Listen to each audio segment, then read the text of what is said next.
নবীজি জিজ্ঞেস করবে, খোদার কসম নবী জিজ্ঞেস করবে, উম্মত 23টা বছর আমি দিন রাত কাঁদছি রে উম্মত, তুই জানোস না উম্মত আমি তোর জন্য কি পরিমাণ কাঁদছিলাম।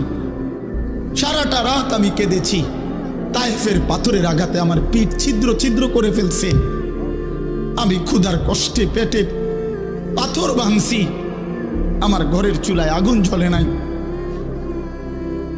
আমি দান শহীদ করে সারাটা দেহ রক্ত মাখা হয়ে বেহুশ হয়ে উহুদের প্রান্তরে পড়েছিলাম, এত কাঁদলাম, এত রক্ত ঝরাইলাম, 23 বছরের বিনিময়ে উম্মত আমি বুঝি তোর কলজাটা নরম করতে পারলাম না। কি বলবেন ভাইয়া? এই ছেলেরা বাপ কি বলবা?